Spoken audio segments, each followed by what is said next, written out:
Good evening and welcome to the New Mexico Philharmonic's Wednesday Night Live. I'm Roberto Minczuk, Music Director of the New Mexico Philharmonic. Tonight we have a very exciting show with a brilliant harpist, all the way from Dundee, Scotland, Jennifer Campbell. We'll start our show by watching her perform the first movement of Handel's amazing harp concerto. Here is Jennifer Campbell, harp player.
Now I have the pleasure of introducing Jennifer Campbell. Good evening, Jennifer. Good evening, Maestro. How are you? I'm doing great. How are you? Fine, thank you. So that was an amazing performance of the Handel Harp Concerto, which I had the privilege of conducting you also. I just love that piece. Is that like one of the war horses for any harpist to perform? I guess, yes, it's part of our, what we would call our standard repertoire. Obviously, with it being a Baroque concerto, it's even more interesting for us because there aren't so many Baroque harp concertos. But that performance in particular was extremely special. It was the first time that we went back to stage after we started quarantine last year. So that was really for us to be able to be on stage and with the orchestra. It was just an amazing moment. Yes, that was with the São Paulo Opera House Orchestra, and it was a truly special moment. But before getting into Brazil and how you ended up here, you were born in Dundee, Scotland, and you know, I was reading your bio, and one of the things I love about this show is that I get to know much more about the musicians, especially the musicians who perform with me from the New Mexico Philharmonic, from the São Paulo Symphony Orchestra, and other musicians who I've known all my life, but don't know details about their careers and their trajectories. But I was so impressed because as a young harpist, you were the winner of the Young Traditional Musician of the Year from BBC, and that was at a very, very early stage of your trajectory, right? Yeah, I started on the Celtic harp when I was 5 years old. Both of my parents were musicians, so obviously there was always music in the house. but nobody had ever thought of a harp because it's a complicated instrument. You know, it's not easy to transport. It's not easy Oh my God. to tune. not easy for anything. But no, apparently I had seen a harp on TV and I said, oh, I would like to play this. My parents thought, oh, this is child's play. They took me to see a concert of Clarsa, Celtic harp player, who ended out to be my first teacher, Isabel Meares. And then they bought a kit harp. So my Celtic harp came in bits. My dad sanded down the wood, put in all the tuning pegs, all the rest of it. And that was my first instrument I played for the first. Oh, that was, yeah, it's still the instrument that I have here today. So, you know, we have one more thing in common. I don't know if I've ever told you this, but you know, I started also when I was 5, but I played the mandolin, I played the euphonium, I played the trumpet and piano. But then when I was 9, my father enrolled me at the local municipal music school in Sao Paulo. And he asked me, what instrument do you want to play? And I told him when I was 9, I said, I want to play the harp. And he was like, why? It's like, because King David played the harp. And I was reading the Bible every night, you know, the Psalms, and I was like, yes, I want to be like King David. But, you know, I wasn't as fortunate as you. So my parents did not let me play the harp. My dad always said that he was Saul and I had come to try and calm his soul. Oh, my God. Yes. Well, listening to you play, that's exactly the feeling we have. And speaking of that, we're going to go to the next video, which is one of my favorite pieces ever. Debussy's Clair de Lune, played on the harp, which makes it even more beautiful. So let's watch this now. Jennifer Campbell performing Debussy's Clair de Lune.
Thank you for that. That was absolutely gorgeous, gorgeous.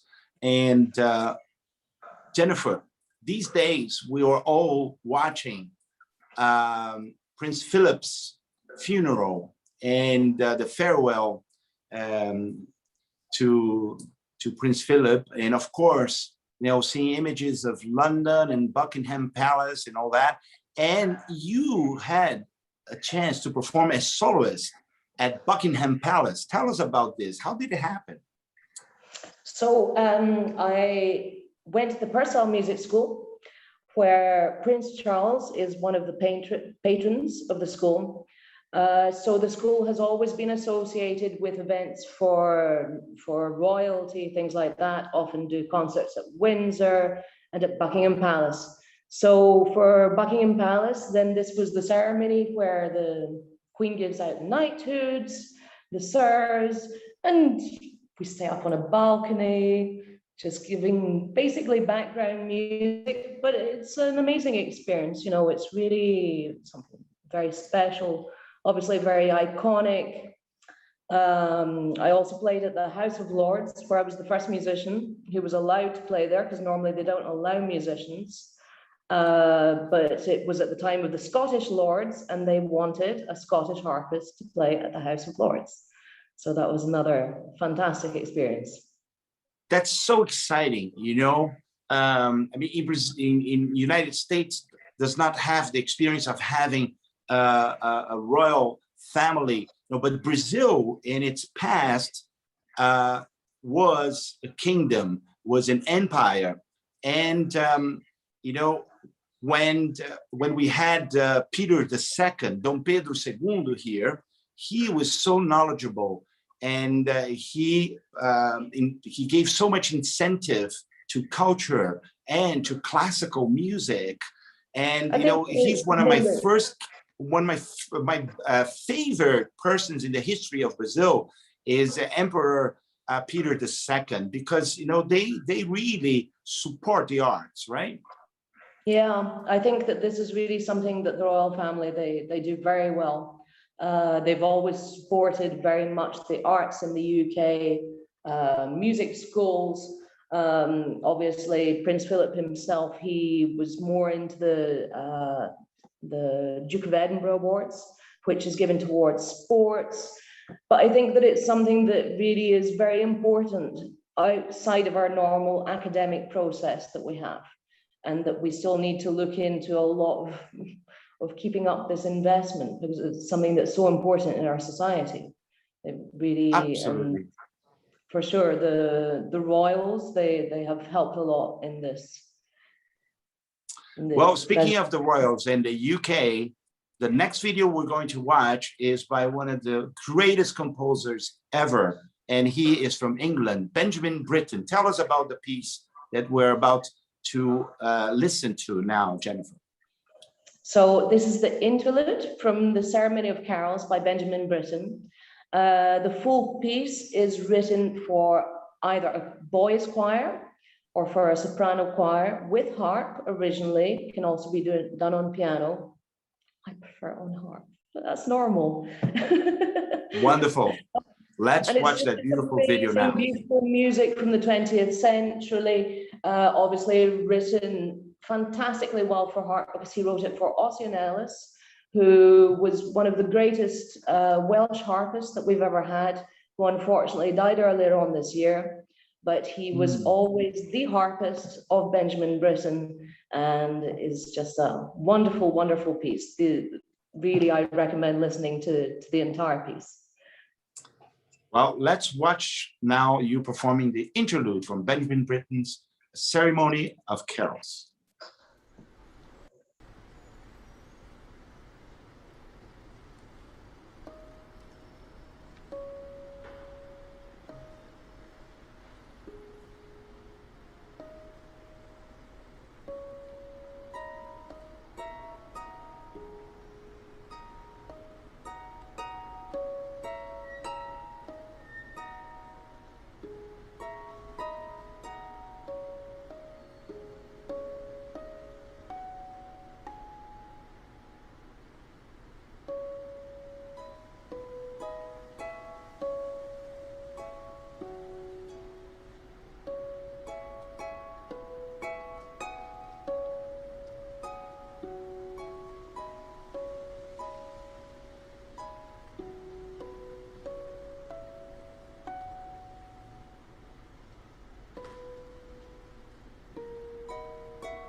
What a gorgeous piece. Thank you so much for that. You've been performing a lot, Jennifer, especially now during pandemic times where we have to be creative. And I see you doing so many different things, chamber music, solo, and contemporary music, some pop songs, some Celtic harp stuff. So tell us about the diversity of your work. Oh, I think that I love doing chamber music. I love playing with other people. It's very nice when we play with other people and you've got the energy from them as well, because then it accumulates to something different. I think that obviously with us doing a lot of solos, especially in these conditions where we don't necessarily have an audience in front of us, it can be quite stressful because you don't have the same adrenaline. Maybe you know that it's a concert, you know that there are people watching, but you don't have the same adrenaline as when you have a live audience. Exactly. I've always loved playing different things. I started off on Celtic harp, so really I started off with traditional music. I like to show that the harp is diverse and that we don't just do big arpeggios. Although big arpeggios are fantastic. And also when I studied in Paris, then I had a teacher she was the harpist with the Intercontemporain for many years. So that was her basis. She was really, she loved contemporary music. That's one of the best contemporary music ensembles in the world that was created and conducted by Pierre Boulez during decades, right? Absolutely, yes. And I think obviously as a harpist, when composers ask you what they can write for the harp, they always get a little bit scared because they know that they probably shouldn't do chromatic scales and they probably shouldn't do this.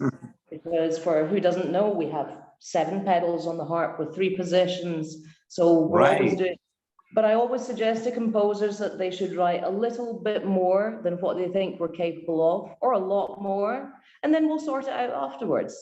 It's not a problem. Which is more difficult, to play the harp with 7 pedals or to drive manually with the stick drive? I don't drive, maestro. Oh, so definitely driving is more difficult for you. No, that was supposed to be what I was doing this year, but we have to wait a little bit for this pandemic to get past, and then that'll be, because driving with a harp in the back of the car, that's scary as well. It's true, absolutely. But now going back to the French part of your history, you graduated from the Paris Conservatoire, which is one of the best schools in the world. So you got your bachelor's degree from Paris Conservatory. But while you're in France, you also had the amazing experience of performing at these various magnificent places, like at the Versailles, and you performed at the Louvre Museum. Tell us about this experience now in Paris and in France. I think that it almost becomes a little bit surreal because we go into places that you see in films, that you've always heard of. I remember very much in the Musée d'Orsay, they always used to put me in front of the little ballerina of Degas. Mm-hmm. So you're right in front of one of the most famous statues in the world with some of the most beautiful paintings. Obviously, when we're playing, then we get there hours beforehand as well, so that you can tune, so that you can set up, and you're just there almost on your own. There's always a security guard just to make sure that you're not going to have a wee feel. But it's just an absolutely amazing space. And obviously, again, these places that have so much history associated with them. And a harp always looks good in these places. It was really amazing experiences. Well, speaking of France, we go back to French composer Debussy. And this is a performance quite unique because we did it at the São Paulo Opera House. And this is Debussy's Dances Profane and Sacred, or Sacred and Profane in that order. And we have at the Opera House the luxury of having 2 soloists, harpists. So we decided to have them both. So one of them, which is Paula Barone, played the sacred dance, and Jennifer performed the profane dance. Now, this is also an iconic piece for harpists, right, Jennifer? Absolutely, it's one of our staples. It always comes up in editions, but what's so nice when we're really playing as a solo is that you can feel free to do what you want as well. So now we will watch an excerpt from the second dance, the profane dance by Claude Debussy. Let's watch that.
I love that concert. I had so much fun that night, especially with, both you and Paula.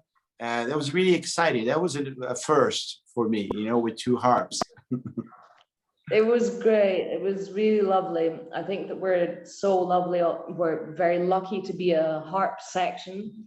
And the fact that we can play together and that we can do duets so easily, it's great.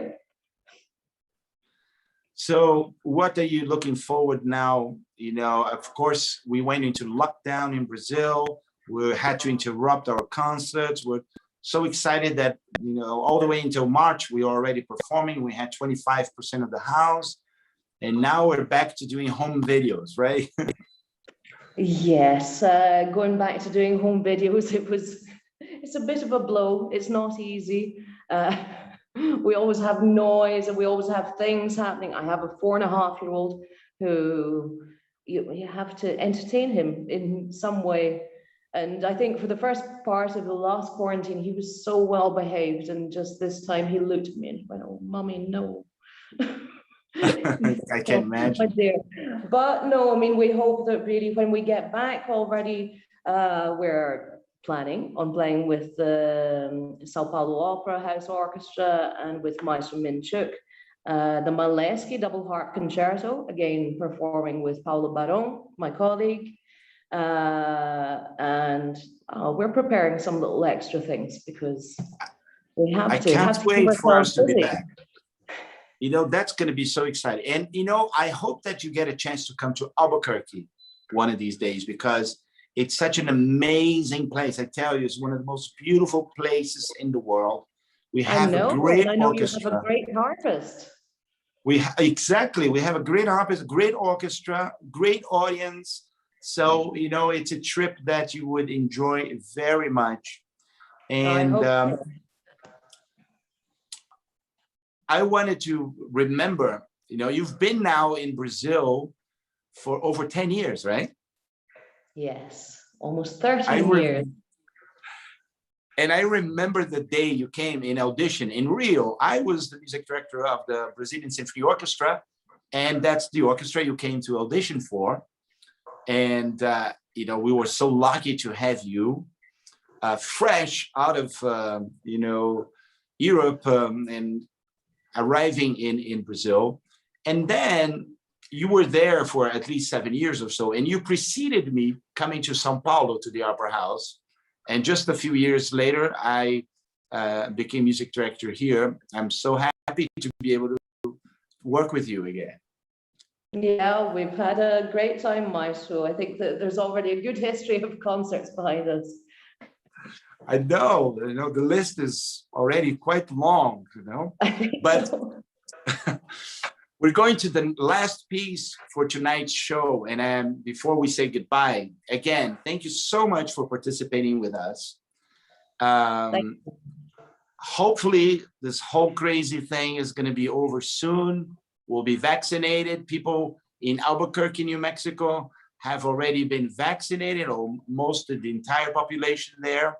It's going really fast. Great news. And we're hoping that we'll have this here in Brazil soon, you know, to our age group. But thank you for participating, and looking forward to seeing you on stage, looking forward to having you in Albuquerque, New Mexico.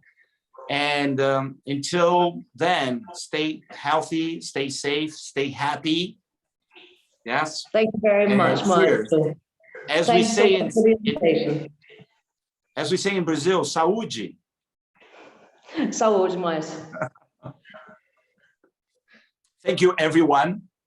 We will say goodbye, and you watch one more video from Jennifer Campbell. And this is the prelude to the Violin Partita by Johann Sebastian Bach, transcribed for the harp. Thank you so much, everyone. Good night, and I'll see you next week. Good night.